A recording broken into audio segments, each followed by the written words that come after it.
이렇게 많은 분들 와주셔서 감사합니다. 저희 이제 중랑민주의 사랑과 공감에서 매월 이렇게 저희 원래 원래 포럼을 진행하고 있는데, 이번에 9월에 저희가 하는 주제는 그 인문학 패티시즘의 저자인 저희 이원석 선생님 모시고 인문학 열풍의 허와 실에 대해서 좀 얘기를 해보는 시간을 가져보려고 합니다. 요즘 그 여기저기서 인문학에 대한 얘기들이 워낙 많이 나오고 있잖아요. 인문학 굉장히 완전히 상반된 얘기들이 나오고 있습니다. 대학교 같은 데서는 보면 인문학들이 다 막 무너지고 있고, 인문학 강의가 다 폐광되고 있고, 그 문과 나온 사람들 뭐 취업도 안 된다고 막 죽을 소리 하고 있는데, 또 어느 한쪽에서 보면은 뭐 20대 뭐 기업들, 이 기업의 뭐 CEO들이 추천하는 뭐 인문학 서적이니 뭐니 하면서 그런 식으로 인문학이 희한하게 소비되고 있는 그런 현상이 있는데, 이런 현상을 어떻게 볼 것인가에 대해서 오늘 저희 그 문화연구자이신 이원석 선생님이 오늘 아주 멋진 얘기를 해주실 거라 생각합니다. 우선 저희 강사이신 이원석 선생님 큰 박수 좀 맞이해 주시기 부탁드립니다.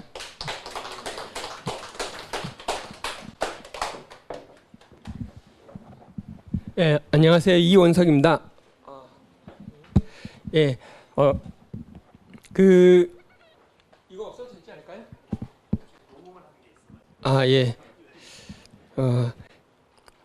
오늘 이제 그 제목이 인문학 열풍의 허와실이죠. 그래서 이제 그런데 인문학 이야기하기 전에 먼저 잠깐 우리가 여러분 너무 잘 아시겠지만 이 왜 인문학 열풍이 불는지에 대해서 좀 멀거먼 이야기를 잠깐 하죠. 요새 그 유행하는 그 영화가 있죠. 헬조선. 예, 헬조선 지옥 불반도라고. 이게 사실은 이제 그 헬코리아닷컴이라는 사이트가 있습니다. 가보시면 아주 그냥 그 귀한 말씀들이 많아요. 뜻이 있는 곳에 길이 없다는 귀한 말씀부터 시작해서, 네, 이 헬조선이란 말이 문자 그대로죠. 예, 이 헬조선 지옥 같단 말이잖아요. 예, 조선이 혹자는 그래요. 조선 자체가 지옥이므로 이건 동업 반복이다. 이런 말도 하고 있습니다. 예, 지금 우리가 살아가는 사회가 이렇게 돼 있다는 거예요. 그래서 지금 요새 청춘들은요, 태어나는 거, 우리 한국에 태어나는 걸 보고 헬게이트를 열고 나오는 거라고 이야기합니다. 출생은 곧 헬게이트로 나오는 것입니다. 지옥이니까요. 이게 언제부터의 이야기일까요? 지금 이제 여러분들 지금 여기 굉장히 연령대가 좀 다양해서 이야기가 좀 더 명확하게 될 것 같은데요. 지금 우리가 지금 살고 있는 것은 알다시피 2015년입니다. 그런데 예컨대 30년 전, 40년 전이, 30년 전인 그 1985년만 해도 지금처럼 헬조선이라는 이야기는 통하지 않은 시대잖아요. 그죠? 그러니까 지금의 3포 세대잖아요. 어차피 이번 생은 망했다라고 하지 않습니까? 연애, 결혼, 육아, 이건 뭐 없다는 거죠. 예, 어려운 현실이죠. 근데 그 이유는 뭔가요? 돈이 없어서죠. 취업이 안 된단 말이에요. 취업이 어렵단 말이에요. 예. 그 드라마 미생을 보면 우리들의 주인공 장그래는 슈퍼스타 아닙니까? 어마어마한 그 이익을 회사에 안겨줍니다. 그래도 대기업 입사 안 되잖아요. 거기는 모든 사람들이 한 마음을 응원하지만 안 됩니다. 그의 운명은 뭡니까? 그 상사가 만든 조그만 그 중소기업 무역회사에 들어가는 거죠. 그게 그의 운명입니다. 취업이 안 된단 말이에요. 취업이. 예. 그래서 우리들의 장그래는 연애를 못 합니다. 그 여주인공 누구죠? 안영희 씨가 이제 우리들의 주인공 장그래한테 휴게실에서 이렇게 어깨를 살짝, 이게 팔을 살짝 만지고 갑니다. 격려 차원에서. 그때 그는 그 마음이 무지 따뜻해집니다. 그래서 그 만진 부위를 계속 만지고 합니다. 연애는 전혀 등장하지 않습니다. 불쌍합니다. 우리는 그 장그래의 미래에 여자가 없다는 걸 압니다. 예, 연애 안 되죠. 연애는 안 되는데 결혼한다? 이제 말이 안 되는 이야기입니다. 예, 뭐 결혼 육아 뭐 포기해야죠. 근데 말입니다. 이제 20세기 후반을 돌이켜 보면 사실은 취업은, 그러니까 이 모든 것의 시작이냐, 돈의 문제인 취업이 있을 텐데 취업이 어려웠느냐? 아니잖아요. 1980년대 그리고 90년대에도 중반까지는 그렇지 않죠. 취업하는 거 어렵지 않습니다. 예, 대학을 나와야 취업하느냐? 아니요. 고졸만 해도 되고요. 중졸도 가능합니다. 그리고 그 당시에는 뭐 정규직, 비정규직 이런 개념 구분이 사실상 없습니다. 뭐 그래서 당연히 이제 경제적인 문제가 확보가 되니까요. 결혼은 어떻게 해야 됩니까? 여자는 보통 20대 중반이면 다 하죠. 20대 후반이 되면 노처녀라 불립니다. 저희 어머니가 이제 27에 했으니까 굉장히 늦게 결혼하신 거죠. 예. 27에 하신 게 그때는 노처녀로 늦게 결혼했다라고 불리던 시절입니다. 당연히 그러니까 이게 남자는 20대 후반에 보통 결혼하고 여자는 20대 중반에 결혼했습니다. 그러니까 경제적인 안정이 있으니까 결혼이 문제가 없죠. 당연히 그러고 나면은 보통 그냥 생기면 그냥 나는 거죠. 예, 순풍순풍 났습니다. 어차피 생기면 어떻게든 되겠지라는 마음이 있죠. 육아 가능합니다. 이게 어렵지 않죠. 그리고 이 사이에도 뭐 앞 주거 공간도 보통 남자들이 30대 중후반이면 마련했지요. 80년대에는 늦어도 그냥 술 처먹고 하다 보니까 돈 모은 게 없어서 나중에 뒤늦게 사모님의 닥달 속에 겨우겨우 모아 40대 주거 공간을 아파트나 주택을 마련하는 경우도 있어요. 근데 대부분은 어쨌든 어렵지 않게 집을 마련합니다. 그런데 요새 시대에는 어떻습니까? 취업은 뭐 이제 방금 전에 장거래를 말했지만 어렵잖아요. 일단 중졸 고졸에게 있어서는 많은 경우 닫혀 있죠. 그럼 대학을 나오면 되느냐? 옛날에는 대학 나오면 이때만 해도 대학 나오면 골라서 다녔잖아요. 예, 어렵지 않게 아주 그냥 예. 그래서 대학 때는 뭐 했냐면 놀았죠. 예, 놀았습니다.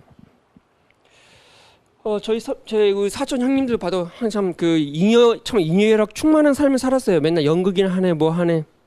그러고도 먹고 사는데 지장 없더라고요. 근데 지금은 대학 때 뭘 해야 합니까? 학점 관리해야죠. 스펙 관리해야죠.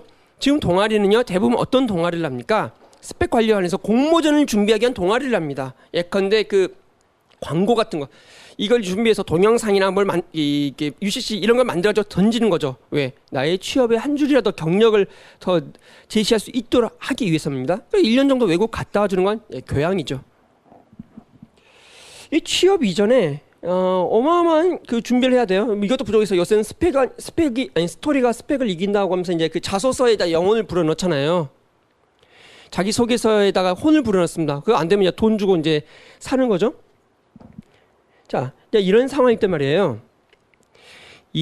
아무나 취업할 수 있는 게 아니더란 거죠.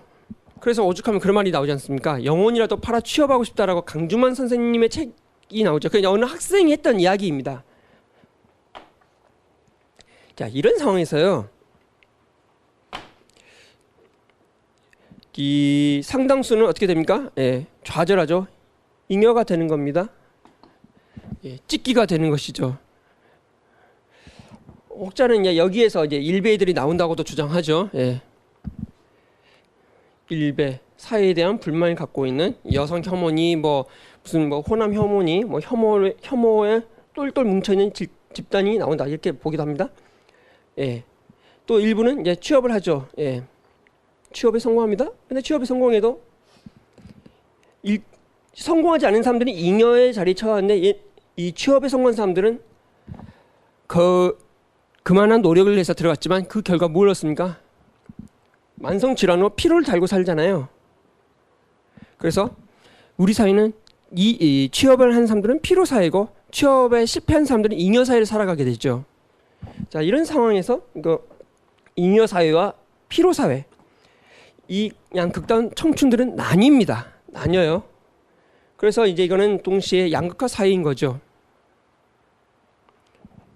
승자 독식 사회이고요. 사실 이 피로 사회라고는 하지만 말입니다. 예, 얼마 전에도 어느 분이 이야기했던 것처럼 40대 중반에 대기업에서 잘린다 할 때 그럼 20년 있고 1년에 연봉을 4천만 원 연봉을 4천만 원으로 5천만 원으로 잡고 그리고 그것을 14년 정도 이야기하더라도 14년이면 7억 정도 주지 않겠느냐. 이제 12년이든 14년이든 그러면 6억에서 7억을 주고 나온다. 그리고 이런 얘기하는데 그러면 굉장히 보이지만 이런 사람들이 이제 뭘 합니까? 치킨집을 차리잖아요. 이 10몇 년 동안 만성 피로를 달고 다니면서 진짜 벌어서 6, 7억인데 치킨집 차립니다. 그럼 보통 3년이면 80%가 망하잖아요. 예. 아빠 힘내세요라는 말도 안 되는 잔인한 동요를 들으면서 하는 수 없이 돈 모아가지고 애들 바라보면서 모은 돈으로 치킨집 차리고 망합니다. 예, 답이 안 보이죠. 뭐 이쪽은 처음부터 이제 이미 지옥인 거고. 자, 이 잉여 사회와 피로 사회라고 하는 양극단으로 갈려 있는 양극화 사회. 이게 이제 우리 시대 청춘들이 살아가는 사회입니다. 당연히 그런 상황에서 취업이 안 되니 뭐 연애는 말도 안 되는 이야기고요.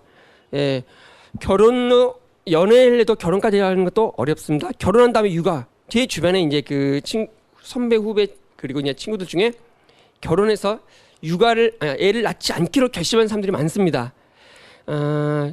그리고 그 결심한 애들 다 정말 악착같이 지키더라고요. 제 나이가 43입니다. 그러니까 제 위아래 다 40대 이 선후배들인데 애를 낳지 않기로 하는 사람들이 절반이고 정말 애가 없어요. 예.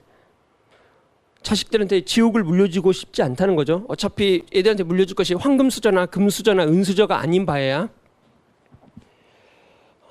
그래서 자 이런 사회를 그 사회라고 할 수 있을까요? 자신이 잉여로서 존재하는 그런 곳, 그리고 자신이 열심히 이 사회를 위해서 자본주의의 선두에 서서 움직이더라도 만성 피로를 달고 사는 현실. 자, 그런 상황이 이런 사회가 정상적인 사회일까요? 그리고 이들로 대변되는 양극화 사회, 그런 사회가 정상적인 사회일까요? 정상적인 사회라고 보기는 어렵잖아요.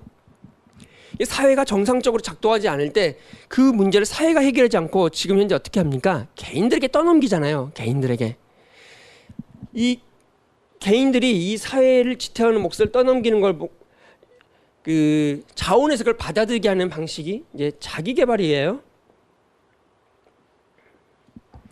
우리는 이제 자기 개발하면 자기를 개발하는 거 얼마나 좋냐? 그럼 열심히 영어도 공부하고 뭐 이것저것 해야지. 근데 이제 자기 개발이라는 말의 그 원래 의미가 약간 좀 틀려요. 이게 이제 원래 미국에서 왔죠. 그래서 이제 원래 의미는 이겁니다. 셀프 헬프. 많이 들었잖아요. 하늘은 스스로 돕는 자를 돕는다는 그 귀한 말씀 있잖아요. 그 말씀이 딱 이겁니다. 그 많은 사람들이 그래요. 정말 좋은 말 아니냐? 진짜요? 아니 그러면 스스로 자기가 자기를 돌보지 않으면 하늘도 안 돌봐준대요. 그럼 굶어 뒤지는 거죠? 그 좋은 말씀이에요? 말이 안 되는 이야기거든요. 이게 당연히 미국이라는 천박한 나라에서 이제 건너온 그 쓰레기 같은 가치인데 이해해요. 얘네들은 그 미국 애들이 이제 정확히는 영국에서 메이플라워를 타고 이 청교도 애들이 왔단 말이에요. 얘네들이 아무것도 없이 그냥 가진 것 없이 거기 왔어요. 물론 거기 이제 사람들 있지만 지들 눈에는 인디언은 사람은 안 보이잖아요. 황무지잖아. 지들이 볼 때는 사람도 없고 짐승밖에 없지. 예. 이 황무지에 자기들이 이 뭔가를 만들어내야 돼요. 아무것도 없는데 가서 자기들이 마을을 만들어요. 예배당을 짓습니다. 학교를 세워요. 그럴 때 아무 어떤 방해 없을까요? 자, 자기 땅을 뺏겼습니다. 인디언들이 빡치죠. 깊은 빡친 속에서 뭐 합니까? 와서 항의를 해야죠. 우리는 이제 그 서부 영화를 볼 때마다 항상 이제 그 미국이들의 시각에서 봐서 그렇지 인디언의 시각에서 보면 말이 안 되는 이야기 아닙니까? 아니 누가 문도와서 강도짓을 한 겁니까? 그뿐은 아니죠. 여기 온 애들 중에 상당수는 영국이나 다른 유럽에서 이제 길이 없는 애들이 온 겁니다. 진짜 찌질한 루저들이었죠. 그러다 보니까 여기 완전히 그 불법자들이 활개친 곳이었죠. 자, 마을을 만드는데 문제가 생겼어요. 인디언도 있죠. 이 강도들도 있죠. 지켜야 돼요. 자기들이 자기를 지켜야 돼. 얼마나 힘듭니까? 자기들이 자기를 돌보지 않으면 아무도 안 돌봐줘. 왜? 국가가 없거든요. 기껏해 영국은 뭐 합니까? 영국은 세금이나 뜯죠. 영국 애들이 세금이나 뜯지 와서 뭐 도로를 놔줍니까? 국가 기관만 안 만들어주죠. 불만이 많습니다. 영국 대변인은 일단 이 연방 정부에 대한 불만이 많았어요. 영국으로도 분리가 됐지만 나중에 이 주 정부를 묶어내는 연방 정부에 대한 불만이 너무 많아요. 여러분 영화를 보시면 그 항상 그 FBI가 오잖아요. 그래서 어떤 살인 사건 있을 때 이제 그 FBI 요원들 딱 와가지고 그 선글라스 끼고 그 검은 양복을 입은 애들 와가지고 지방 경찰이나 보안관들한테 자 비켜 꺼져 하라고 하잖아요. 그럼 굉장히 뿌리면서 그냥 그 양보하잖아요. 그 표정, 이게 사실은 걔네들의 그 불만이거든요. 그리고 마찬가지죠. 우리 주정부까지는 또 몰라. 왜 연방정부의 세금을 받치냐. 이런 불만이 있습니다. 결국 뭐냐. 우리가 이 마을을 만들었고 이 마을 우리가 영위했고 우리가 이 마을을 이끌어낸 사람이다. 니들 뭐 해줬어? 그 사실 자경단, 민병대 이게 다 자기들이 만들잖아요. 국가가 뭐 보내준 게 아닙니다. 여러분 있잖아요. 이게 전 세계에서 미국만의 특유한 현상 몇 개 있어요. 뭐 치어리더나 히어로나. 여러분 생각할 때는 히어로물 아무렇지 않죠. 평범해 보이죠. 사실은 매우 이상한 거예요. 스파이더맨 영화 보세요. 스파이더맨 2편 보면 진짜 그 지하철 그거 모노레일이죠. 모노레일 가는 게 딱 잡고 간신히 끌어냈습니다. 사람들 구해냅니다. 그때 경찰과 사람들이 다 박수 치고 있어요. 경찰은 왜 구경만 하다가 박수 칩니까? 이상하지 않습니까? 경찰에 대한 신뢰가 없죠.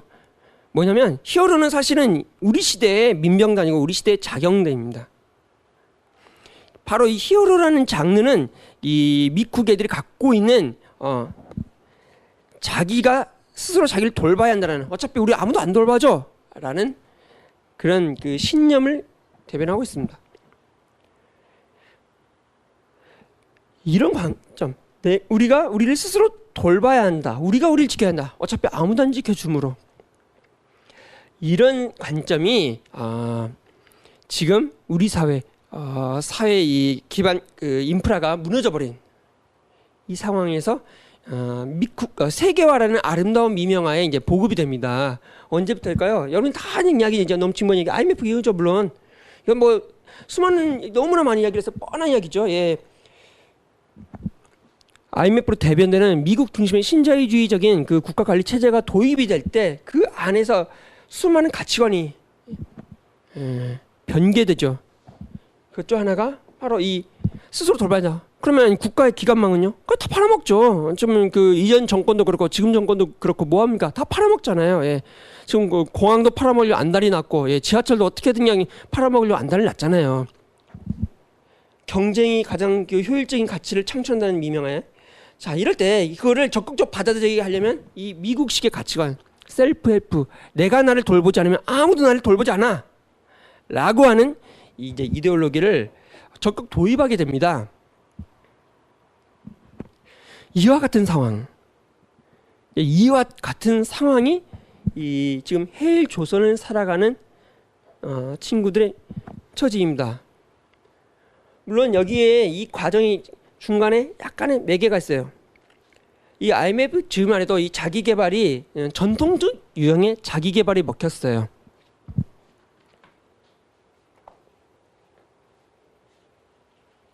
전통적인 자기 개발은요, 저는 이제 그걸 두 가지로 했는데, 하나는 윤리적인 자기 개발이 있고요, 하나는 신비적인 자기 개발이 있습니다. 윤리적인 자기 개발하면 스티븐 코비의 성공하는 사람들의 7가지 습관 책 아시죠? 거기 제1 원리가 자기 주도성의 원리입니다. 내가 내 삶을 주도적으로 액션을 취함으로써 내 영향력의 오늘 확장시켜 나가자. 이 윤리적인 건 그러니까 간단히 윤리적 자기 개발은 내가 노력하면 할 수 있다. 예, 그런 정신입니다. 자, 신비적 자기 개발은요, 론다반의 시크릿으로 대변됩니다. 내가 생각한 대로 된다. 많은 사람들이 왜 주머니에 털리는가? 나 항상 돈이 없으라고 말하면서 항상 머릿속에 가난을 생각하니까 그런다는 거죠. 이제부터 나는 부자다, 나는 항상 돈이 넘친다라고 이제 말을 하고 생각하고 느끼라는 겁니다. 자, 그러면 여기서 이제 그 상상, 이 생각을 말하죠. 이거는 이제 그 결단, 노력을 말합니다. 초기에는 이 스티븐 코비의 책이 그 정확히 IMF 이전쯤에 한 1990년대 초중반부터 이 이야기들이 중물을 받기 시작합니다. 사실 미국에서도요. 클린턴 당시에는 이와 같은 가르침이, 그러니까 스티븐 코비로 대변될 만한 이와 같은 가르침이 주로 수용되었습니다. 왜냐? 한참 돈이 잘 돌아가고 있거든요. 일자리가 많았습니다. 열심히 노력하면 될 것 같아. 미국으로 치면 부시가 이제 정권을 잡을 때부터 나라가 이제 살림이 거덜나기 시작하죠. 그때 이제 이런 시크릿류의 가르침이 널리 또 수용되기 시작합니다. 이제 이거는 이제 미국 역사에서도 반복돼요. 미국에서 대공황 때 이 후자 전자의 이제 19세기 미국 내내 지병기가 있다면 20세기 초반에 그 대공황 때 이 가르침이 휩쓰기 시작합니다. 뭐 항상 어릴 때 이제 해요. 우리나라 마찬가지입니다. 근데 어쨌든 적어도 생각으로건 노력으로건 내가 할 수 있고 나의 능력에 따라 성공할 수 있다는 이제 믿음이 있었어요. 이 IMF 당시만 해도 그래서 당시에 여러분 2000년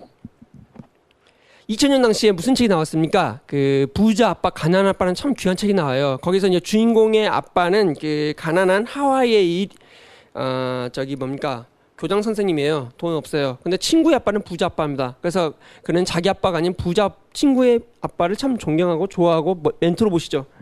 부자가 될 수 있다. 나 봐라. 무식하고 가난해도 할 수 있다. 아니, 무식하고 배운 게 없어도 된다. 그 다음에 2001년인가요? 그 김정은 씨 배우 김정은 씨가 그 광고를 찍잖아요. 여러분 부자 되세요. 꼭이요라고. 어마어마하게 히트했죠. 거기 전제는 뭡니까? 우리가 노력하면 할 수 있다. 노력하면 부자가 될 수 있다. 물론 이게 문제가 있습니다. 그 이전에는 사람들이 부자가 되고 싶어도 노골적으로 이야기를 하지 않아요. 그 의미는 사실은 부자가 안 되어도 크게 노력하지 않아도 먹고 사는데 지장은 없었거든요. 그런데 신용카드 이 광고가 이렇게 나올 때쯤에서는 불안한 거죠. 엄청나게 구조조정의 여파에 휘말리고 아빠들이 잘리고 이제 그 놀이터에서 앉아가지고 그냥 시간 보내다가 집에 들어오고 이때부터 불안하죠. 불안이 그 상승할수록 그 돈을 벌어서 안정을 확보하려는 욕망이 커지죠. 네, 그때는 그 불안이 지금과 같지 않습니다. 해도 안 된다는 것이 느껴진 것이 언제부터일까요? 약 5년 정도밖에 안 됩니다. 힐링이라는 말이 유행하고요. 아프니까 청춘이라는 이상한 책이 유행하기 시작하죠. 그죠?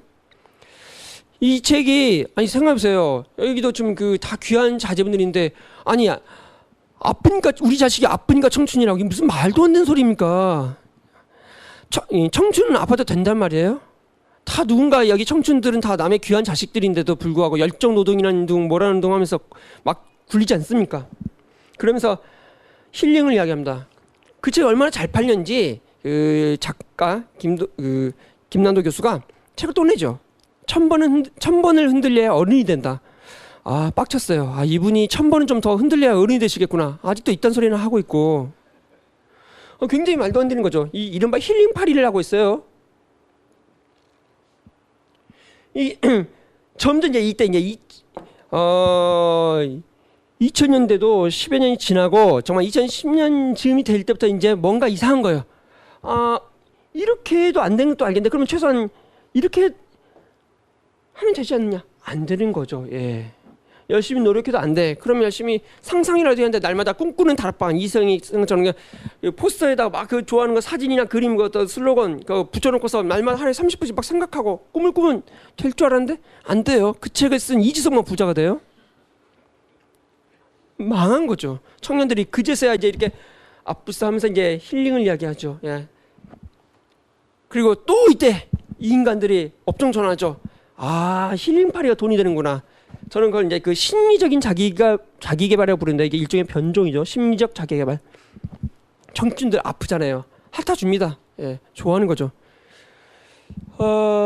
이런 식이에요. 그래서 이때부터 바로 이 힐링 이 개념이 유행한 시점부터 뭔가 변화가 발생하죠. 인식의 전환이 해도 안 되는구나. 그래서 이제 한국은 헬조선이구나. 그래서 이 친구들은 그 헬조선 그 헬콜에 가보시면요. 맨 앞에는 뭐가 있냐면 죽창 앞에 모두가 평등하다라고 돼 있는데요. 충격받으시면 안 돼요. 왜냐하면 그건 레토릭이고 이게 나중에 인터뷰 보시면요. 다 나오면 이건 그냥 강한 불만의 표시다. 그렇죠. 진짜 그럴 리가 있겠습니까? 걔네들은 꿈이 있습니다. 탈조선. 한국을 도망치고 싶어요. 탈출하고 싶어요. 해외 이민입니다. 예. 당연히 이제 얘들도 미국은 문제 있는 거 알아요. 그래서 주로 이제 뭐 캐나다, 뭐 프랑스, 뭐 독일, 뭐 스웨덴 물론 못 갑니다. 예. 꿈만 꾸는 애들이죠. 예. 자, 이런 상황이에요. 자, 이제 이런 상황, 제가 말씀드린 게, 자, 이런 상황에서 흥미로운 게 뭔지 아세요? 자기 개발은 다른 그 무엇보다도요. 굉장히 자본의 흐름과 상품화의 물결을 민감하게 포착하고 따라간단 말이에요. 힘들어하니까 이 힐링파리를 심리적인 자기 개발하듯이 이 다음 단계가 이제 주목할 단계가 됩니다. 인문학적인 자기 개발이 등장하기 시작합니다. 누가 봐도 이제 열심히 노력하면 된다. 될 리가 없거든요. 될 리가 없죠. 여러분 청담동 앨리스 보세요. 그 마지막 화에 보면 주인공의 아빠가 그러잖아요. 야 이놈아, 부자빠를 둔 것도 능력이야. 정말 그거 보면서 제가 깊은 빡침을 느꼈습니다. 그래, 부자빠 주지 않는 나는 무능한 존재구나. 그자 안 보셨구나. 거기 드라마 보면요, 그 주인공은 자기가 능력을 그 자신의 노력과 능력으로 기업을 만든 줄 알았어요. 근데 알고 보니 초기 시드머니, 그러니까 저기 초기에 누군가 작품을 제대로 값을 쳐주고 비싸게 사줬어요. 그래서 그걸 시드머니 삼아 사업을 했는데 그걸 누가 사줬느냐? 알고 보니 아빠가 다른 사람도 산 거였어요. 그걸 알게 된 주인공이 아빠한테 가서 항의하는 거, 그때 항의를 듣는 아버지의 응답이죠. 야 이놈아, 그것도 네 능력이다. 예. 지금 그래서 이제 그 헬조선을 살아가는 우리 청춘들은 뭐냐면 일곱 단계로 등급을 나눕니다. 황금수저, 금수저, 은수저, 동수저, 쇠수저, 흙수저, 똥수저로 나누는데요. 사람은 자기가 그 물고 나온 수저대로 인생 산다고 믿습니다. 그래서 요새는 그렇게 말하잖아요. 개천에서 용 난다고 하지 않습니다. 개천에서 용 쓴다고 하지. 어차피 벗어날 수 없으니까. 장승수가 마지막 계룡이라고 하잖아요. 그 개천에서 용난 마지막 계룡이 이제 장승수다. 얼마 전에 그 몇 년 전 인터뷰 보니까 여전히 자기는 보니까 공부가 제일 쉬운 것 같대요. 그때 깨달았어요. 이 아저씨는 정말 계룡이구나. 우린 아닙니다. 그죠? 우린 정상인이잖아요. 공부가 쉽은 거 아니잖아요. 자, 이런 상황에서 해도 안 되는 상황에서 사람들이 이제는 어떻게 될까요? 바깥의 성취보다도 내면의 방식으로 돌아갑니다.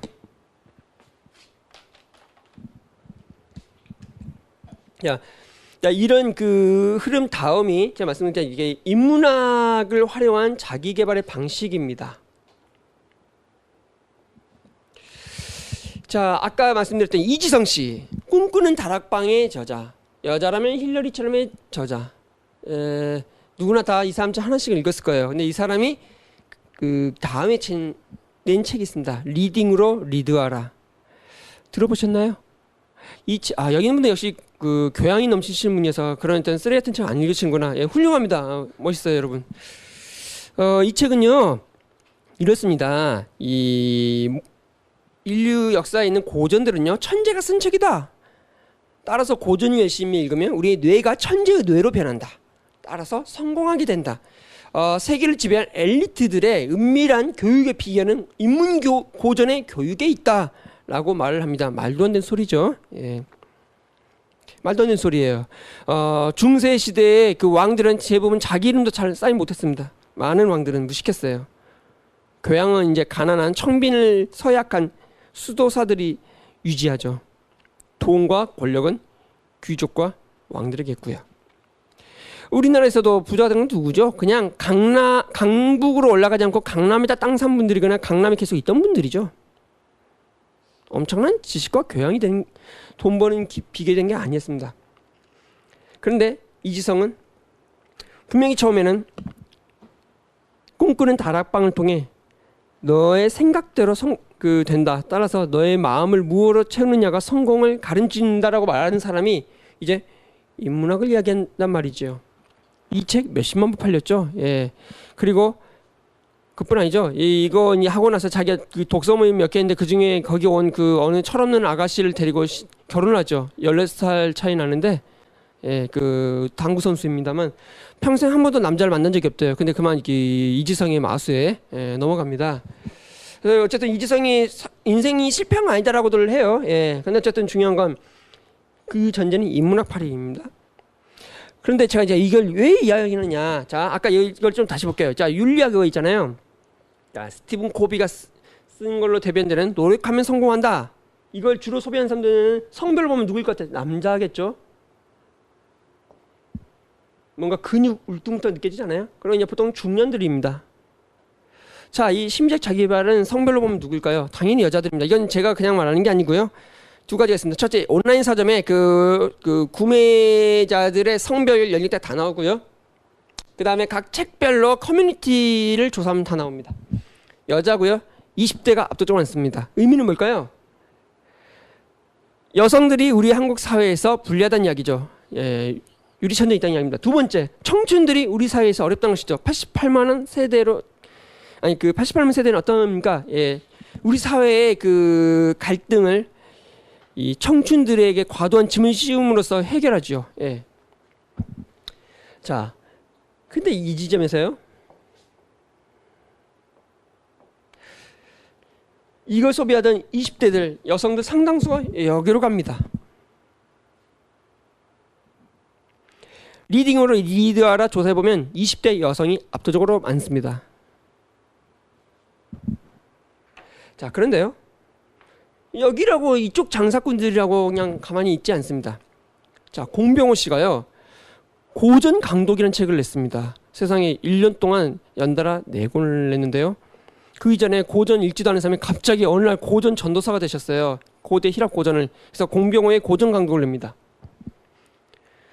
이 사람도 여기 들어와요. 그 책 읽는 사람들 누굴까요? 예, 남성이고 역시 중년들이 많습니다.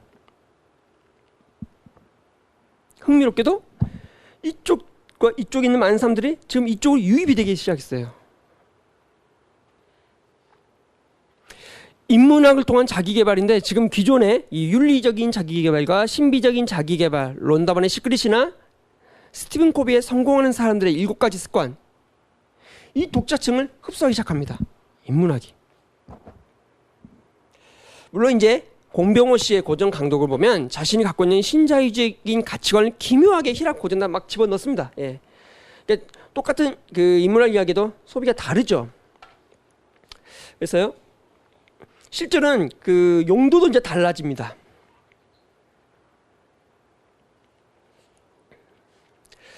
인문학을 이야기하지만 여기에 그 중년,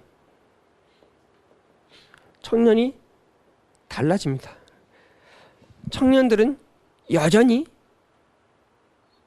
인문고전이나 교양에서 성공의 길을 찾으려고 합니다. 책 속에 길이 있고 고전 속에 비밀이 있는 거죠. 근데 이 중년은요, 이 분명히 윤리적인 자기개발로 올 것 같은데 사실은 이 독자층은 거의 같은 독자층으로 추정되는데요. 이분들은 추정컨대 이미 이 사이에서 최소한 그 사회에서 그 중간 이상을 올라가는 거죠. 이분들은 오히려 고전을 통해 이제 다른 용도를 택하기 시작합니다.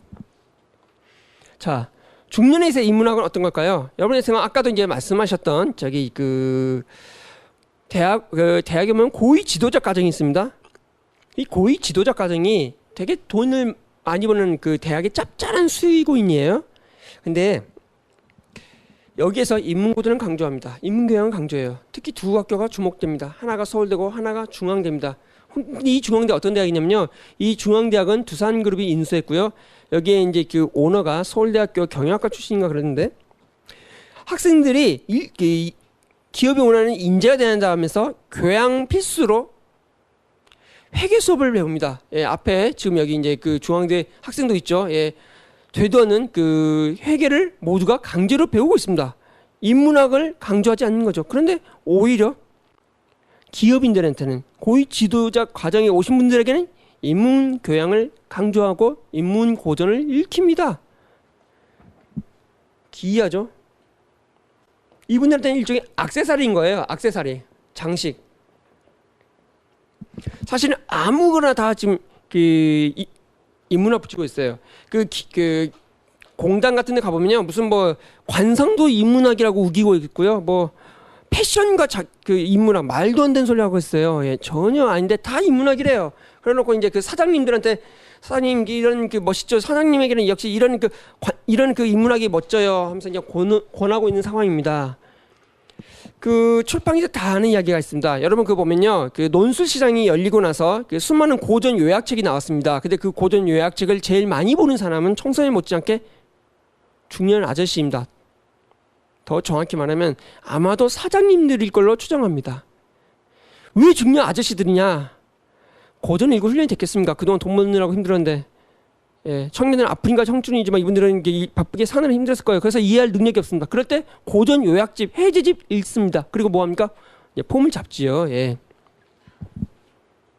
이 사장님의 액세서리로 활용되었습니다. 되고 있습니다. 지금도 조찬 강연 나가면 사장님들이 조찬 강연을 나온다고 다 그냥 새벽까지 그냥 새벽에 나와서 있습니다. 폼 잡고 그러면 유명한 대학 교수들이 와서 강연을 합니다. 사실 이분들이 뭐 언제 우아하게 인문 교양 공부했다고 하겠습니까? 하지만 사장님들을 묶는 하나의 아비투스가 있어요. 사장님들의 커뮤니티를 지배하는 어떤 구조가 있습니다. 저희는 그 진중훈 선생님이 이야기 중에 있어요. 조창 강연을 갔는데 조창 강연은 아침 식사를 이제 하면서 이제 듣는 거죠. 다들 대단히 조용하게 입을 꾹 다물고 식사를 하더랍니다. 한국에 이제 많은 사람들이 이렇게 소리내서 입을 벌리고 먹잖아요. 쩝쩝 소리 나잖아요.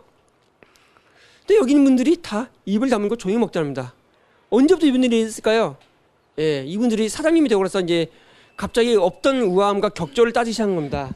그 일환에서 이것이 들어갑니다.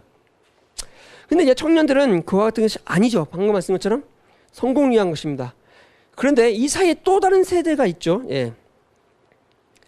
20대가 특히 20대 여성이 이성의 책을 주로 본다 했습니다. 자, 그런데 제가 여기서 말하지 않은 또 한 사람이 있습니다. 강신주 선생이 있습니다. 누구나 다 알죠. 요새 강신주 아저씨 모르는 분 없잖아요. 자, 강신주 선생님 책을 또 조사를 보면 나옵니다. 누가 제일 많이 볼까요? 30대, 40대 여성이 제일 많이 봅니다. 제가 지금 이게 말씀드리는 게 다 이제 그 온라인 서점에서 나온 그 자료들을 보고 말씀드린 거예요. 간단한 겁니다. 자, 30대, 여기서 30대는 거의 다 아마도 골드미스일 겁니다. 추정컨대.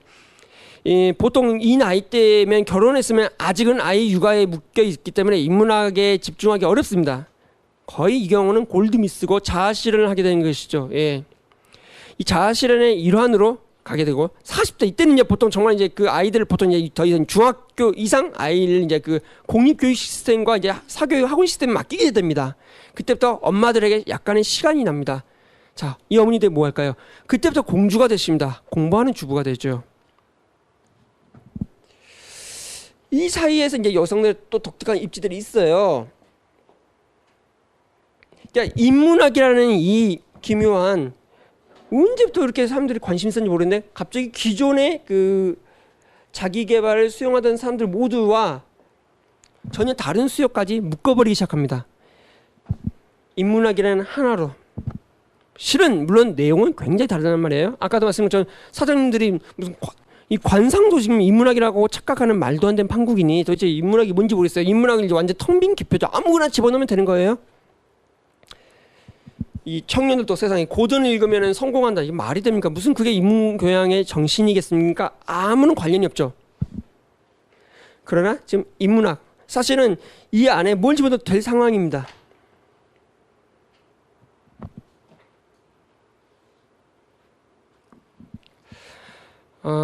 사실 많은 사람들이 이 지금 그 인문학을 관심 있고 하지만 그게 뭔지를 모르고 관심 있는 거죠. 생각해보세요. 리딩으로 리드하라. 이 책이 그 20대 그 청년들에게 많이 읽겠지만 또 많이 읽힌 계층이 있습니다. 두 번째로 엄마들입니다. 애엄마들이었습니다.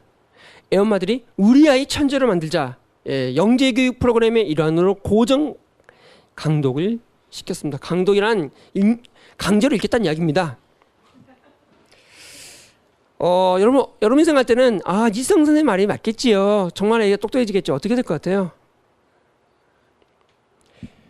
여러분 그 회복 탄성력이라는 개념 아시잖아요. 그 어떤 이렇게 강한 자극을 줄 때 그것이 그 견딜 수 있는 다시 돌아올 수 있는 복원의 어떤 한계치 넘어가려면 어떻게 되죠? 현지탄이 못 돌아오죠. 이 회복 탄성력의 개념을 가지고 애들 생각합니다. 애들 큰일 나요. 제가 아는 누나가 있습니다. 이 누나 아이가 이제 유치원생인데 누나가 또 그 책 읽고 무지 감동받았어. 아이한테 읽혔어. 자, 여러분 생각할 때 그럼 그 아이가 읽고서 한 1년, 2년 지나 천재가 됐을 거다라고 생각하시나요?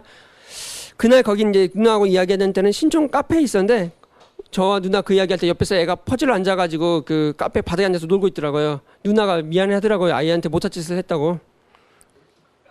유치원생에게 칸트나 뭐 존 스튜어트 밀이나 이런 거 예, 좀 말이 안 되는 이야기입니다. 예, 어쨌든 이게 뭐죠? 이것도 비슷해요. 이 연결선에서 아이들의 보통 그 엄마들이 자신이 갖고 있는 그 불만을 아이를 통해 해소하잖아요. 엄마들이 갖고 있는 이 사회에 대한 불안을 아이에게 투사하잖아요. 그래서 아이들이 사회교육에서 그 학원에서 내주는 과제가 부족하면은 벌써 다 풀었어 하면 바로 전화해서 선생님한테 닥달하잖아요. 왜 아이한테 과제를 이거밖에 안 주느냐.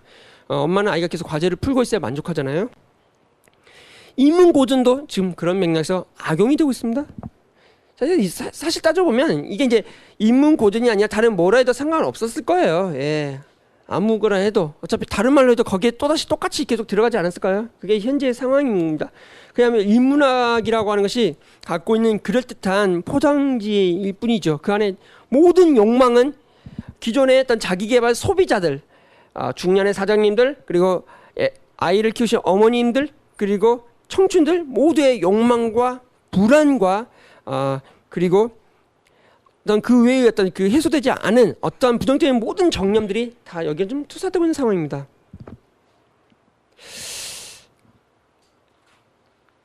이 인문 교양 이 시장이 지금 이제 제가 생각할 때 어쩌면 이제 소강 모드가 될지도 모른다는 생각이 들어요. 하지만 중요한 건 아직까지는 이 시장 줄어들질 않았습니다. 예. 적어도 지금 5년째 가고 있는데요. 차이는 다시 이제 돌아왔어요. 그러면 아까 제가 자기개발 말씀드렸는데 이 모든 것은 사회가 져야 할 문제를 개인에게 떠넘기는 이 상황 속에서 인문학이 그 활용되고 있는 방식이란 말입니다.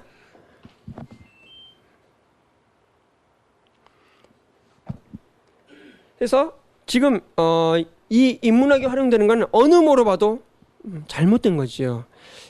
물론 제가 아까 이제 그 세대별로 약간 말씀드린 것처럼 무조건 모두가 잘못된 건 아니에요. 예컨대 아까 말씀드린 그 중년의 이 여성분들이 그 인문학을 그 자아 실현의 방식으로 활용하는 것, 저는 그것 자체는 상대적으로 의미가 있다고 봐요. 예, 다른 경우보다 훨씬 더 의미 있지 않을까. 예를 들자면서 그리고 혹은 20대 청춘들도 인문학을 자기 개발의 목적으로 이 독서를 시작하다가 결국에는 그 뭐랄까 독서의 지향점 이런 게 바뀌는 사람도 있는 것 같긴 해요.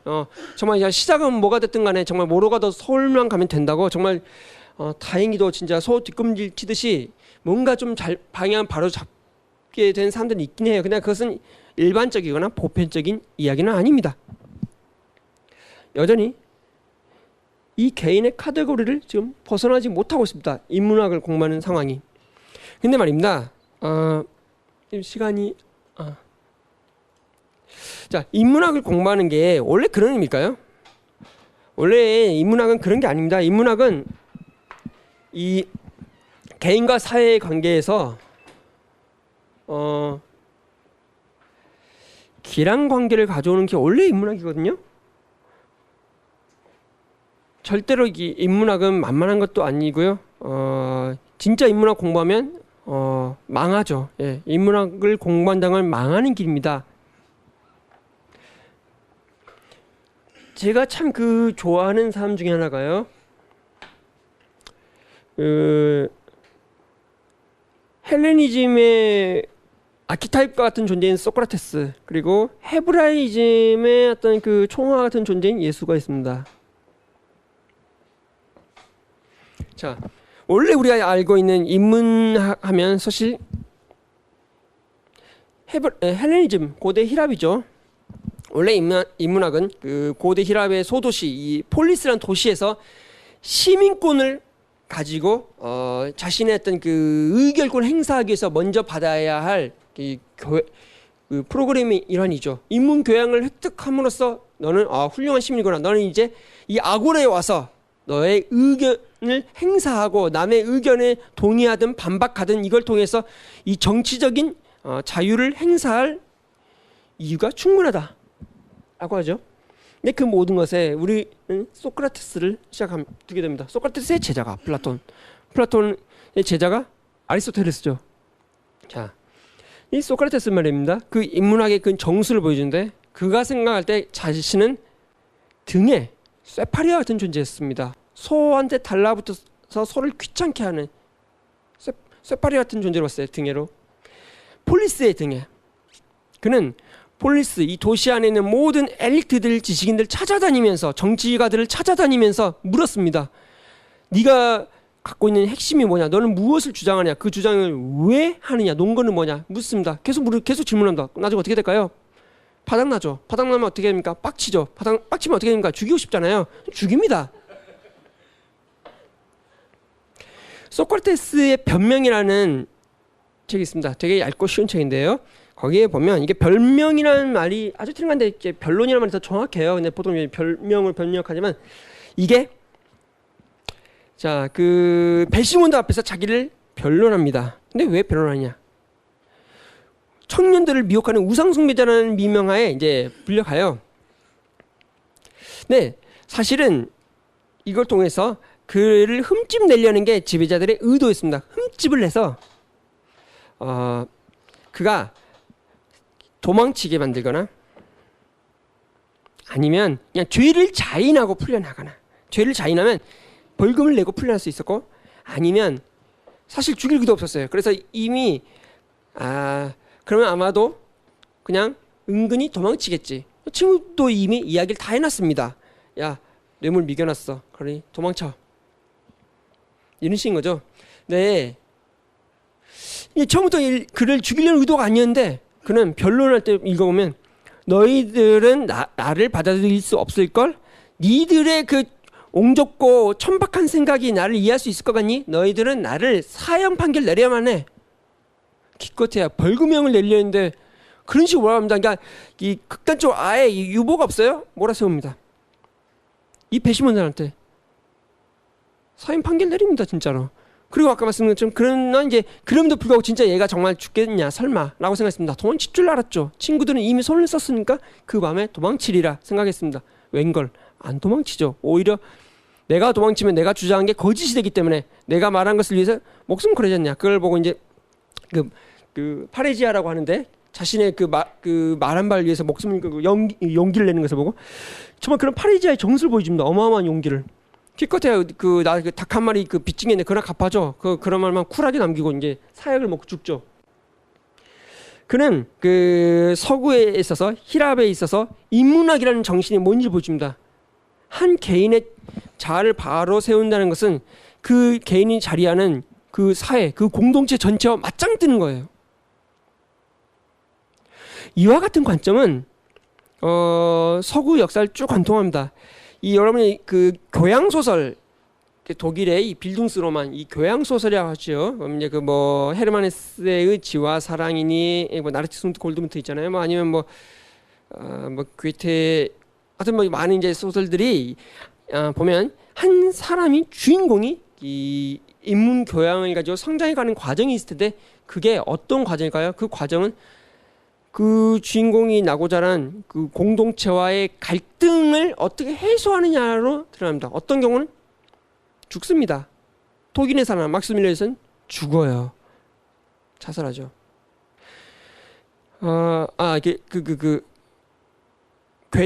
뭐였죠? 그 지금 자살한 것은 그건데 그 샤르테를 젊은 베르테르 스품이죠. 예. 그런데 그 독일의 사람 막스밀리아는 반대죠. 이제 그냥 정리하죠. 예. 이건 이제 세계와 화해한 겁니다. 앞에 건 세계 화해하지 못한 거예요. 혹은 이제 그 지와 사랑 같은 경우는 나르치스의 경우와 그 골드문트 경우 나르치스가 이제 지의 표상이고 골드문트가 사랑의 표상인데요. 그 관계가 분열이 되죠. 사실은 둘이 아니고 지와 사랑으로서 인간의 그 내면 세계를 분리해서 보여주는데 이 길한 관계를 모두 다른 방식으로 독일 교양에서 보여줍니다. 요는 그들은 사회와 싸웁니다. 싸워서 죽을 수도 있고 이길 수도 있고 혹은 어정쩡한 관계일 수도 있는데 이게 바로 인문 교양이에요. 적어도 정신세계에 관한 한 세계와 맞짱 뜨는 거예요. 이게 인문 교양의 원래 의미입니다. 예수도요. 이 헤브라이즘의 이제 그 기본적인 가장 인격적 현현이 예수일 텐데 예수도 이 예수가 살던 당시가 로마 제국이 지배하던 곳이었습니다. 이스라엘은. 그리고 그 상황에서 이곳은 그 헬레니즘의 그 문화와 이 로마 제국 문화가 다 뒤섞여 있어요. 예수는 목수였어요. 당시의 목수라면 우리 시대의 프로그래머와 같은 중상류층입니다. 식자층이에요. 그래서 회당에 있는 그 성경책을 읽을 수 있었어요. 그거를 이제 그 구약 성경을 읽었다고 해서 사람들 착각하는데 그거 아니고 그 구약을 이게 히브리어로 써진 걸 읽었다 생각하는데 아니에요. 헬라어로 써진 겁니다. 예수는 그 헬라어를 읽을 수가 있었어요. 그리스어를. 이 예수도 정치적으로 올바르지 않은 용어를 쓰자면 진짜 사나이지요. 그 인문 교양의 정수를 보여줍니다. 예수 당대에 이 이스라엘을 지배하는 지배계층은 둘러냅니다. 종교 지도자들이 있고 정치 지도자들이 있습니다. 종교 지도자들은 그 성직자들이 있어요. 사두개인입니다. 그리고 이제 그 평신도인데 리더십을 발휘하는 바리새인이 있습니다. 기독교식으로 따지자면 이게 목사고 이게 장로예요. 정치적으로는요, 로마 제국에서 보낸 그 파송한 그 헤롯이 있습니다. 아니 헤롯이 아니라 저기 빌라도가 있습니다. 우리나라 말하면 이게 미8군 함장이에요. 알죠? 예, 전쟁이 날 때 어떤 상황인지 우리나라. 그래서 이 미8군 함장 같은 존재입니다. 혹은 일제시대면 그 조선 총독. 그리고 여기 이제 이거는 저기 헤롯이라고 분봉왕이죠. 우리나라는 이제 지금 이제 그 근의 누님. 이 같은 상황. 예수는요, 이 네 그룹과 다 싸웠어요. 맞짱 다 떴어. 그 예수 죽을 원래 이제 그 얘네들이 그 담합을 해가지고 예수를 여기다 떠넘기는데요. 여기다 넘기고 이렇게 하는데 중요한 건 이 네 그룹이 모두 예수를 죽이는데 동의합니다. 이들은 원래 갈등한 존재예요.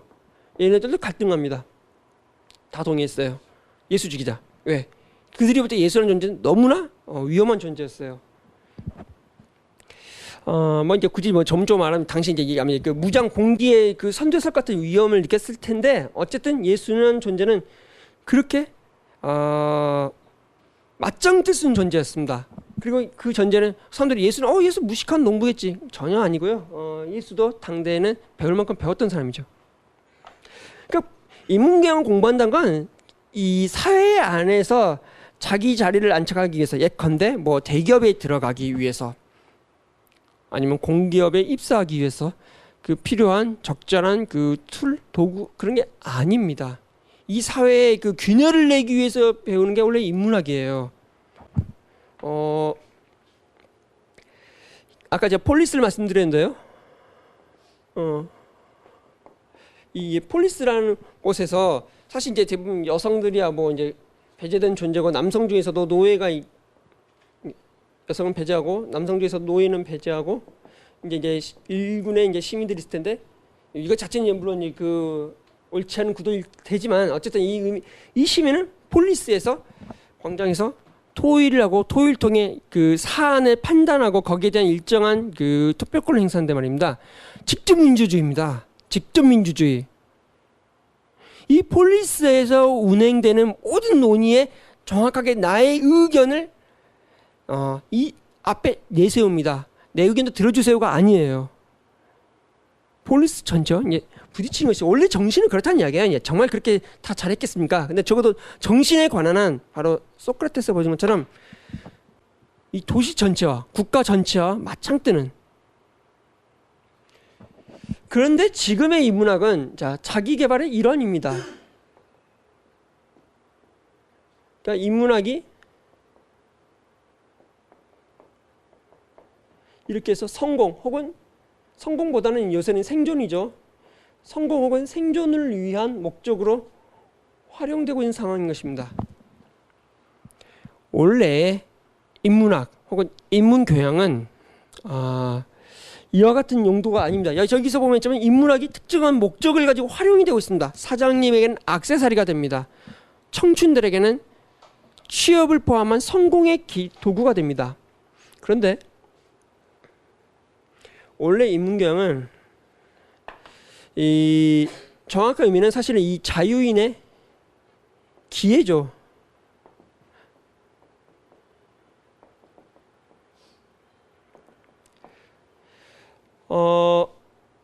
자유인의 기회, 그러니까 이게 이제 보통 뭐 자유기회 혹은 자유학예라고도 해요. 이거 지금 우리 시대 알고 있는 그 아트란 말이죠. 우리는 아트를 하면은 예술이라고 하는데 사실은 원래 그 중세까지만 해도 기술과 예술이 분리가 안 됐죠. 그래서 공예에서 드러나지 않습니까? 특히 종교적인 작품들에서 잘 드러나고 그럴 땐 자기가 예술을 만드는 생각을 하지 않았어요. 그러니까 어쨌든 그래서 그걸 합쳐서 보통 기회라고 합니다. 근데 이게 학이라는 이유는 이게 이제 학문적 영역으로 확정이 되기 때문에 기회를 학이라고 부릅니다. 근데 여기서 중요한 게 뭘까요? 자유인입니다. 시민은 자유인이죠. 왜? 그러면 누가 있습니까? 노예가 있죠. 노예가 일을 하고 시민은 일을 하지 않습니다. 시민이 육체 노동을 하는 것은 이제 당신이 쪽팔린 거였는데 그 시간은 뭘 합니까? 교양 축적을 하지요. 여기서 중요한 건 이 자유인의 기회로서 인문 교양을 공부하는 것은 어떤 구체적인 목적이 있는 게 아니었습니다. 그냥 존재를 만드는 거였어요. 하나의 시민을 만드는 거였어요. 그러니까 이와 같은 거죠. 이 그릇을 만듭니다. 이 그릇에 물을 담으려면 뭘 하잖아요. 이렇게 호미파이잖아요. 그렇게 그릇을 비우고 그 그릇을 깨끗하게 만드는 그릇으로서의 본성에 맞게 그릇이라는 어떤 존재를 만드는 과정, 시민을 만드는 과정이었습니다. 거기에는 구체적인 어떤 목적이 아니에요. 이런 어떤 성공이나 생존을 위한 게 아닙니다. 근데 우리 시대의 인문학은 명백히 목적이 있어요. 성공이나 생존이나 액세서리로 폼 잡기 위해서.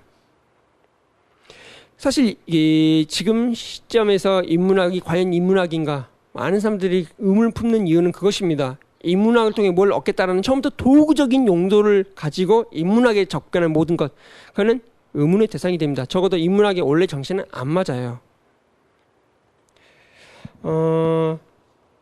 제가 이제 볼 때는 이건 뭐 우리 서구 힐랍뿐은 아닌 것 같아요.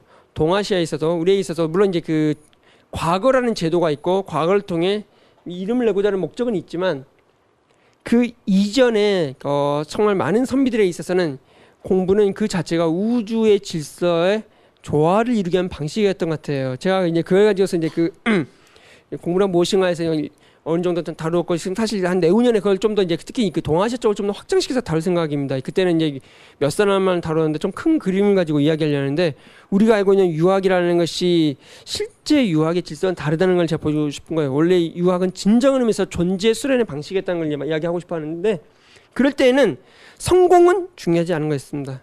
그러니까 제가 다시 말씀드리지만 아까 이 고대 힐랍의 시민 교양 교육도 그렇듯이 언제나 그런 이상대로 똑바르고 올바르게 되겠습니까? 그럴 리는 없습니다. 하지만 이상은 그렇다는 이야기죠. 이상은.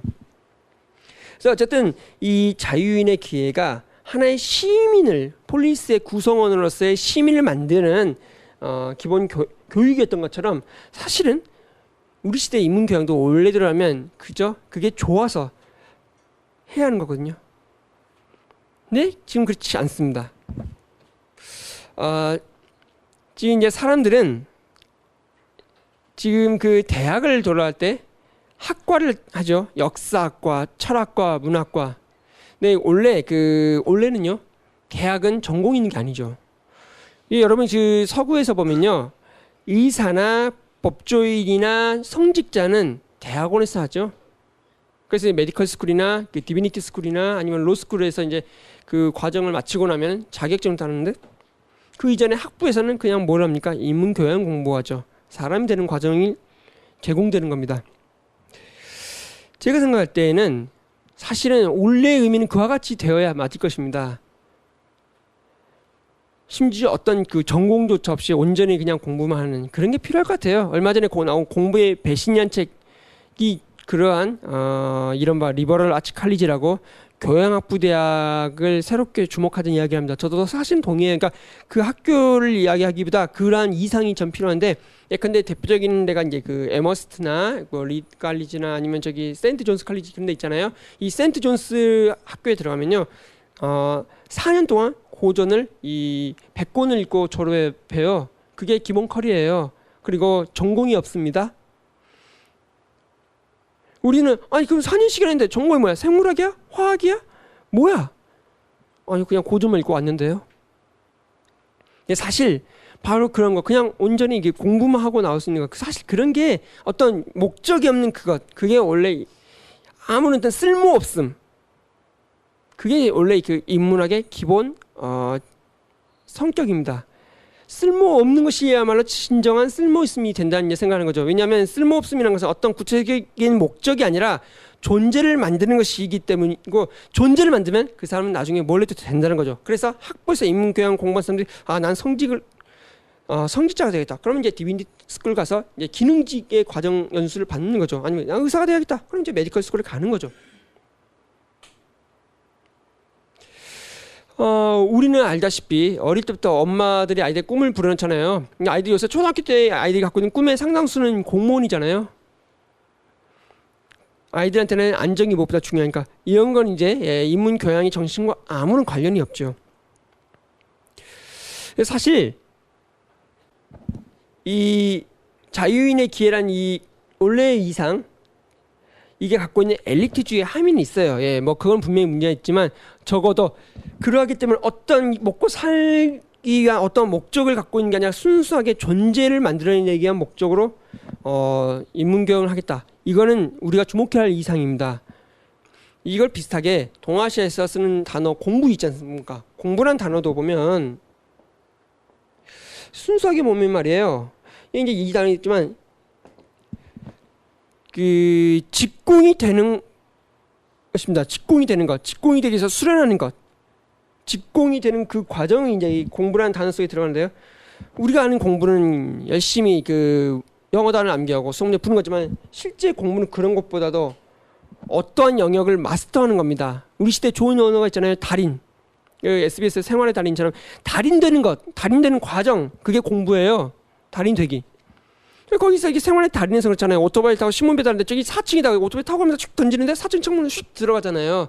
그래서 이제 그 이번에 나온 그 성실한 나라의 앨리스에서도 보면 우리 주인공 수나미 이정현 씨가 저기 뭡니까 저 몇십 미터 넘어서까지 휙 던지는데도 불구하고 팜플릿이 들어가죠.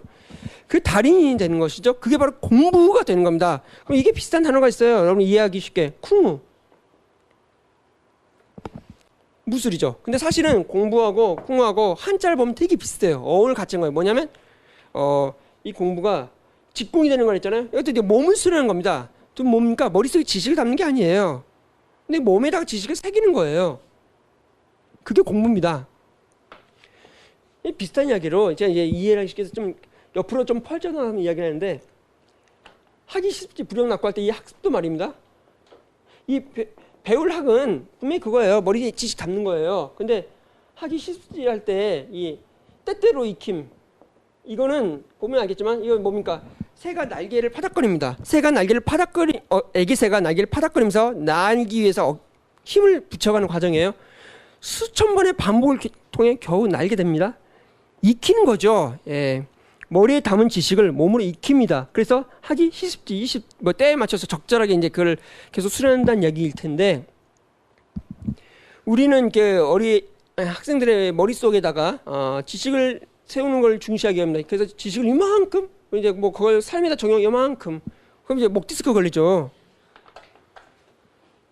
전혀 잘못된 거죠. 실제로는 머리 이만큼 지식 담으면 그걸 적용하는 과정이 이만큼 눈사람처럼 그래야 균형을 맞는 거죠.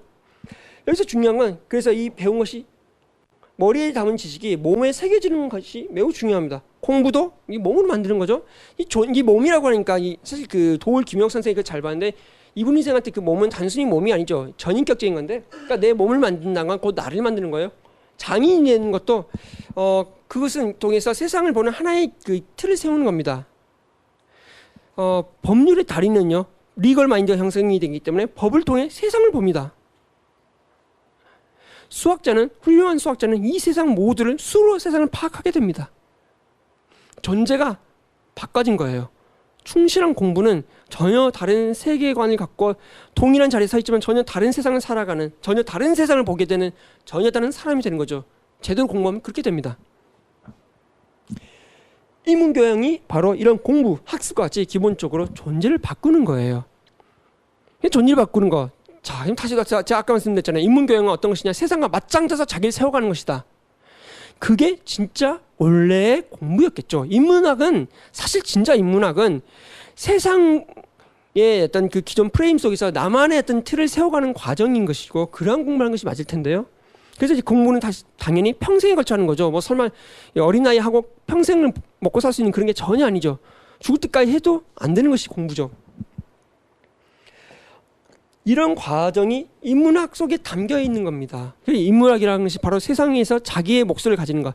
그러니 남들이 어떤 말을 하건 나는 내 내면의 북소리를 따라 걸어갈 수 있는 것이죠. 우리는 어떻습니까? 예컨대 내가 등산을 하기로 마음 먹었어요. 자, 그러면 이제 뭘 해야 합니까? 아웃도어 브랜드에 뭐가 좋은지 알아봐야 잖아요. 예. 그래서 비싼 거, 남들보다 더 좋은 것을 입고 나가잖아요. 안 그러면 등산 때 쪽팔리잖아요. 차를 몰아도 마찬가지고요. 요새 누가 현기차를 몹니까? 예. 인터넷 보면 너도나도 현기차를 모르는 사람 바보라고 보죠. 그럼 당연히 외제를 몰아야 하는 겁니다. 너도나도 예. 경쟁에서 우위에 서려 하지 않습니까? 근데 그 경쟁은 뭘 의미합니까? 모두가 공유하는 기준이 있고 그 기준을 모두가 받아들인다는 전제하에서 이야기입니다. 폭력적으로 기준을 관찰하기 때문에 아까 말씀드린 황금수저와 똥수저가 하나의 운동장에서 여기 땅 하고 그냥 같이 경쟁해야 합니다. 말이 안 되는 거죠. 내 인문학을 바로 공부한다는 건요. 사실 그런 기준에 대해서 내가 왜? 하고 전혀 다른 나만의 기준으로 걸어가는 거죠. 남들은 그 북소리 따라서 그냥 이쪽으로 다 오른쪽 가는데 나는 내 내면의 북소리를 따라 다른 북소리를 따라 왼쪽으로 가버리는 겁니다. 그럴 때 남들의 비아냥, 질시, 공격 이 모든 것을 휙 날려버릴 수 있는 거. 원래 인문교양은 바로 그런 힘을 주는 것이거든요.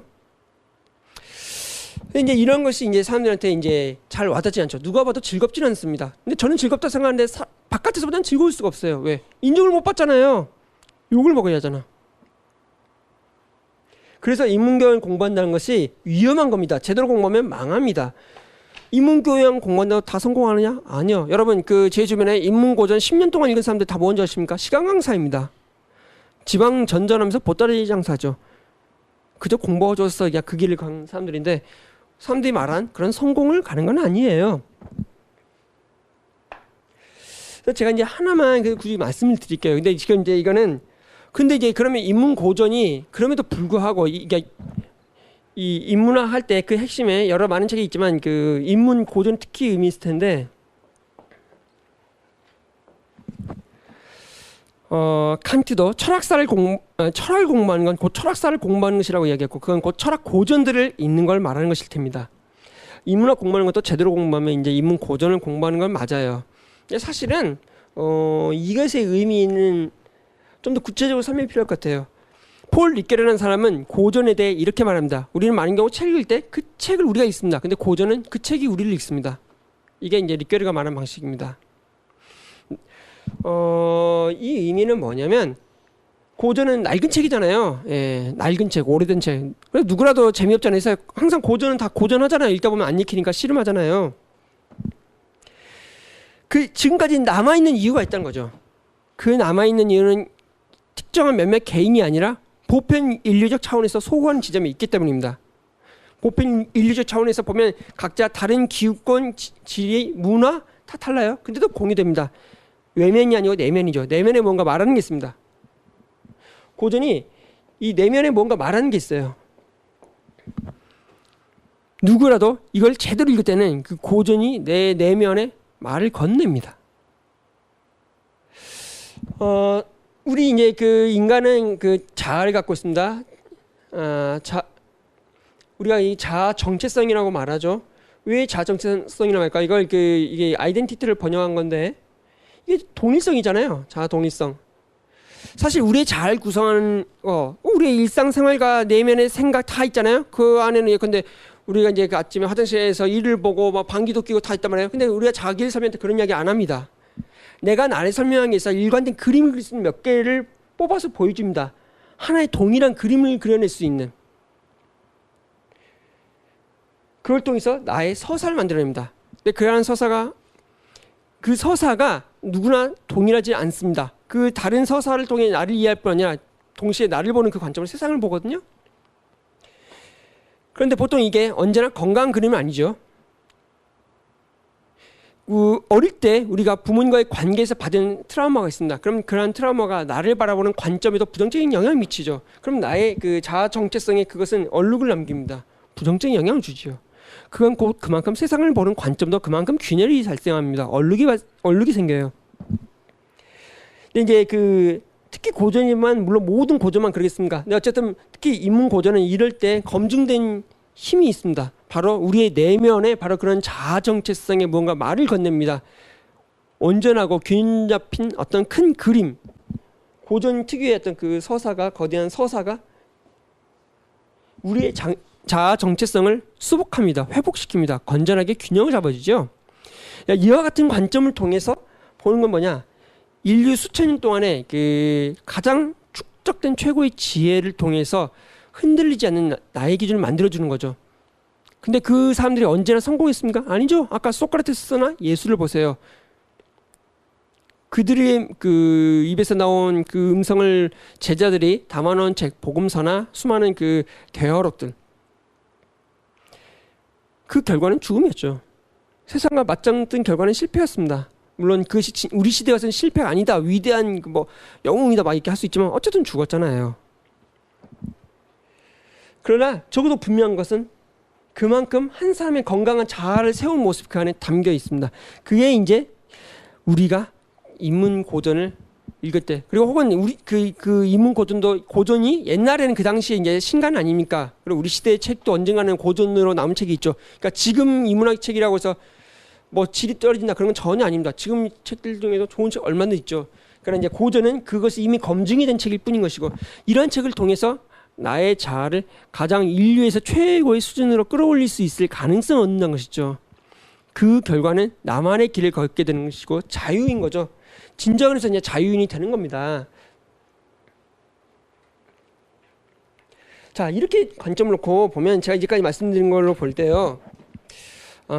사실 지금 유행하는 인문학 열풍, 그거는 정말 허가 많습니다. 인문학을 통해 뭔가를 이루려고 그래요. 뭔가를 얻으려고 그래요. 근데 인문학 자체는 전혀 그런 게 아닙니다. 그냥 나라는 존재 바로 세우려는 목적에 도움되는 거죠. 그냥 이 책을 읽을 만큼 내 내면이 안정되는 것이죠.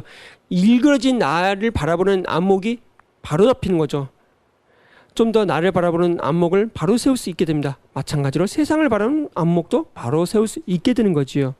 그렇게 되면 사실 이제 좀 자기 개발서 쪽으로 하면 리더십도 생기죠. 그 다중지능의 개념 창시하는 그 하버드대 교육학과 교수님 있죠. 그분이 쓴 책 중에 통찰과 그 하여튼 리더십에 대한 최근 저작인데, 그 사람이 내린 결론이 있습니다.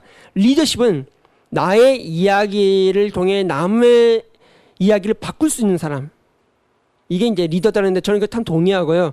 만일에 그러한 관점에서 이 이야기한다면, 인문 고전을 제대로 읽는다면 나의 이야기를 좀 더 설득력 있고 강력한 서사를, 내 삶의 서사를 만들어낼 수 있겠죠. 곧 내 이야기를 가지고 남을 설득시킨다는 것은 나의 비전을 가지고서 사람들을 이끌 수 있다는 이야기겠죠. 사실 이제 인문 고전을 읽는다는 것이 어떤 의미에서 성공이라고 하면 분명히 그런 의미에서 이 사회의 리더가 될 수는 있겠죠. 그냥 저는 말씀드리지만 리더니까 성공하느냐? 글쎄요. 어쩌면 그 투사가 되어서 이 리더가 될 수도 있겠죠. 그 결과는 순교될 뿐이지만, 인문학 공부한다는 것이 절대 돈을 벌거나 명예를 얻거나 권력을 쥐거나 그런 건 아닙니다. 그죠?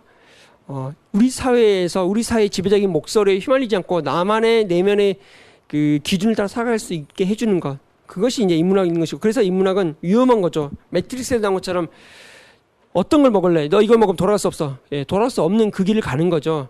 예, 인문학 공부하면 망합니다. 예, 저처럼요. 저는 상당 종종 이야기합니다. 제가 인문학을 공부했습니다. 자, 생각해보세요. 인문학 공부했는데 그것이 이 세상에서 얼마나 멋있게 보이겠습니까? 찌질이로 보이죠. 많은 여인들이 저를 쳐다나 보겠습니까? 저는 투명인간이죠. 그럼요. 예? 그래서 이제 하는 이야기죠. 그런데 여신을 만났습니다. 이 여인은 줄곧 인문학을 공부했습니다. 예, 바깥의 기준을 보지 않습니다. 돈을 보지 않습니다. 차를 보지 않습니다. 집을 보지 않습니다. 통장을 보지 않습니다. 이럴 수가. 이렇게 고귀하고 아름다운 영혼이 있단 말인가. 그녀를 만난 순간 저는 알았습니다. 역시 인문학을 공부한 사람은 달라. 예, 그녀는 저의 돈을 보지 않습니다. 너무 행복해요. 그래서 정말 인문학을 공부했기 때문에 그녀는 저를 잡을 수 있었죠. 예, 제 내면만 봐준 거예요. 정말 내면만 봤습니다. 예, 저는 그래서 항상 제 여인 앞에 무릎을 꿇고 삽니다. 오늘 또 어쨌든 그녀가 인문학 공부하지 않았으면 저를 데려갔을 리가 없거든요. 인문학 공부 잘못하면 저처럼 찌질이 데리고 갈 수도 있어요. 그러니까 인문학 공부 함부로 하면 안 됩니다. 예. 자, 제가 말씀드린 이야기는 이와 같습니다. 인문학은 지금 공부하는 거 이건 도구화하는 건데 현실은 인문학은 오히려 위험한 거다. 그래도 하시겠느냐? 이게 제가 드리고 싶은 마지막 말씀입니다. 뭐 혹시 궁금하신 거 있으시면 예 뭐. 아 예. 요즘에 강신주에 대한 비판을 많이 듣는데요. 선생님 책은 제가 아직 못 읽어서 정확히 어떤 말씀하셨는지 모르겠는데 아까 말씀하신 게 소크라테스나 예수 얘기하시면서 세상과 싸움을 맞춰줄 수 있는 사람이 되는 게 인문학의 정신이라 말씀하셨는데 제가 정확히는 못했을지 모르겠지만 강신주 하는 얘기도 비슷한 얘기라고 보거든요. 강한 개인이 되라. 근데 그거를 받아들이는 사람들이 그거를 이제 자기발적으로 받아들여서 추종하고 그 다른 현상들에 대해 비판하는 건 옳을 수 있는데 강신주라는 사람에 대해 비판하는 게 옳은 건지 저는 잘 모르겠고. 강신주와 저는 사람들이 아직 헷갈리는 사람인데 최진석 선생도 똑같은데요. 제가 볼 때는 둘 다 돌팔이 약정수입니다. 강신주 선생이 자기 전공 노정사상으로 박사에 받는 거 오케이 좋습니다. 그건 이제 기존의 해석과 다르죠. 기존의 해석은 이제 자유로움을 강조한다면 이 사람은 국가 철학자로서 노자를 보죠. 자, 오케이 좋아요. 그리고 이 사람 논문으로 상 받은 것도 인정하고 거기까지 전문가 동의했어요. 그럼 나머지는요? 아닙니다. 지금 그는 박사학위를 받은 철학 박사로서의 그 가면, 이 가면이 아니라 거짓의 가면이 아니에요. 그러니까 이제 그 페르소나 그걸 놓고 실제로 내놓은 상품은 자기 개발입니다. 그는 강한 삶을 말하는 게 아니라 사람들이 오능을 내놨어요. 뭘 내나요? 돌팔이 약정수. 돌팔이에요. 돌을 미깁니다. 돌을 던집니다. 사람들이 원하는 게 뭔지 아세요? 나를 다그치는 걸 원합니다. 왜냐고요? 지금은 힘든 사회이기 때문에 이럴 때일수록 나에게 기합을 넣어주기 위해서 뺨을 때리는 사람을 원합니다. 울고 싶은데 뺨을 때리는 사람을 원하는 거예요.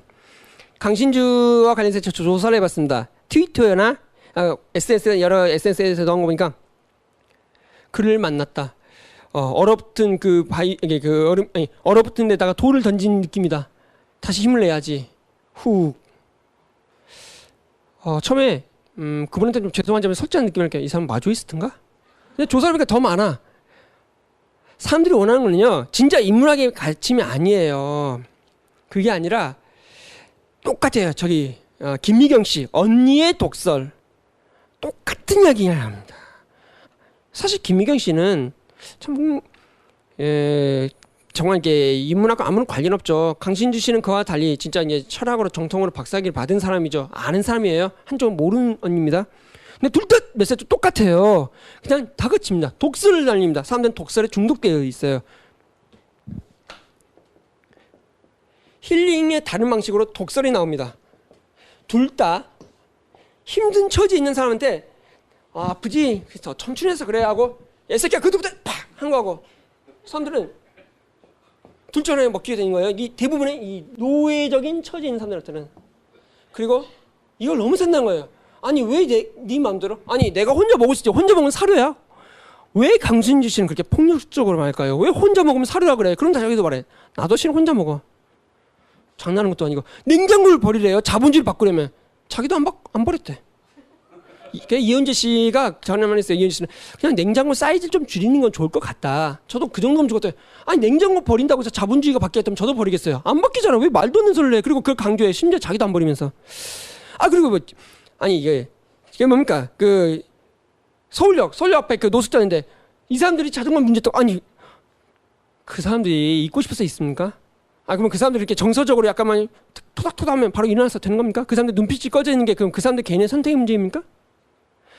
강신주 씨가 아까 감정수배 쓴 거 그거 욕먹은 건 타당한 것입니다. 강신주 씨는 지금 그 시점에서는 강한 사람들이라고 말할 때 강해자라고 말할 때 그때 그거는 독설이라는 상품 아주 많은 사람들에게 정평 나 있는 상품을 독설 상품을 판매한 거지 인문학을 파는 게 아니에요. 굳이 그 강신주나 철학하는 사람들이 진짜 그렇게 하고 싶다면 정확한 상품이 있습니다. 철학 상담, 인문 상담이라고 있습니다. 지금 이제 그 서구에서는 굉장히 이제 그 기존 상담을 대체할 만한 상품으로 널리 평가받고 있고 꽤 괜찮은 것도 많이 있어요. 하이데거나 저 아니면 무슨 하여튼 여러 서구의 이게 동서고금의 사상들을 가지고 그 내담자의 특정한 상황에 맞는 걸 제시해요. 그렇게 할 수 있어요. 근데 그거는 강신주식의 독설 합법과 아무런 관련이 없습니다. 오히려 엄청나게 복잡하게 하죠. 강신주도 이거 해! 안 하지? 병신 거봐 너는 그러니까 약한 놈이야. 그런 식이 아닙니다. 전혀 다른 거예요. 아주 디테일하고 섬세합니다. 그리고 내가부터 강신주 할 수 있어. 근데 그렇게 안 해. 왜요? 사람들이 원하는 상품을 팔고자 하기 때문이죠. 난 최진석 선생님도 제가 볼 때 이분도 분명히 실력자일 텐데 SBS나 이와 같은 TV에 나와서 하는 거 있잖아요. 남의 말 필요 없어! 말도 안 되는 소리죠. 저는 이런 말도 안 되는, 왜 이런 말도 안 되는 일 하는지 모르겠어요. 제가 볼 때는 이대 때 사람들이 좋아하기 때문이죠. 최진석 선생이 철학 교수지만 TV에 나와서 하는 이야기는 철학 아닙니다, 여러분. 그 철학 아니에요. 인문학 아니에요. 그냥 사람들이 혹해한 걸 원할 뿐이죠. 나와 같이 약한데 저렇게 강한 메시아 같은 분이 있어서 불같은 말씀 지를 때 난 저기에 기대서 서리라. TV에 나와서요. 인문학 선생님들이 하는 그런 지르는 거 있잖아요. 그거 우리 철학하는 제 주변에 있는 많은 선생님들 그걸 인문학에 아무도 인정 안 합니다. 저도 인정 안 합니다. 그건 거의 유사 종교입니다.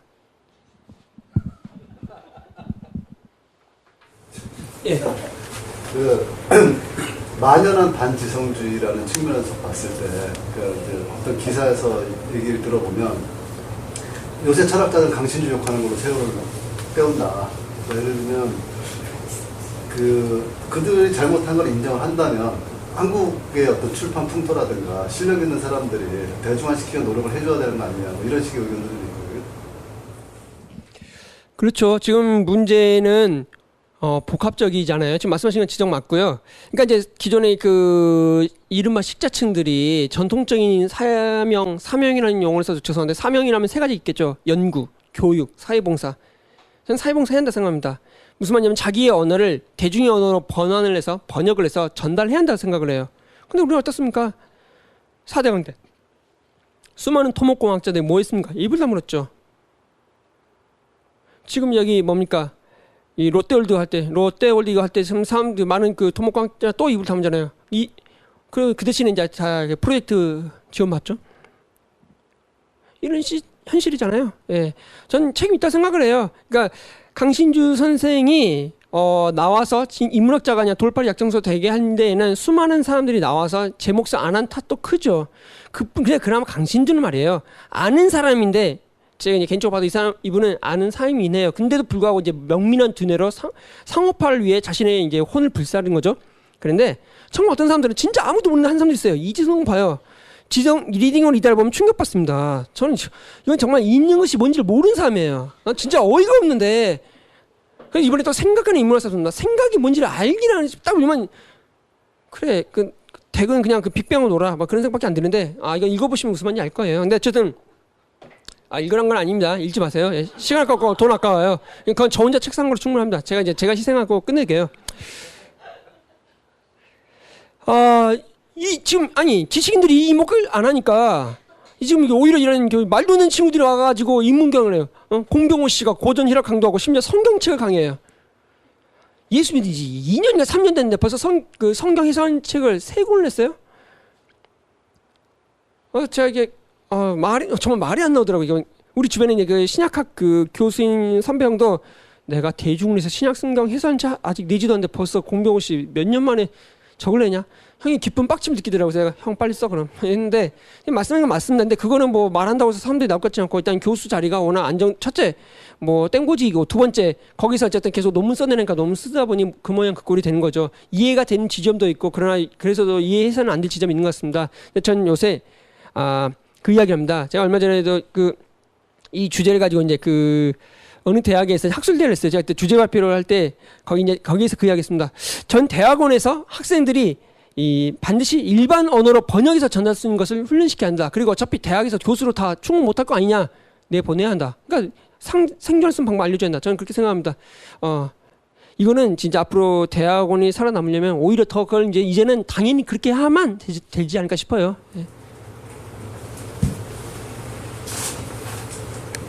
평소에 제가 갖고 있던 궁금증 하나 물어볼게요. 제가 존경하는 사람에서 노am 촘스키 교수라는 분이 계세요.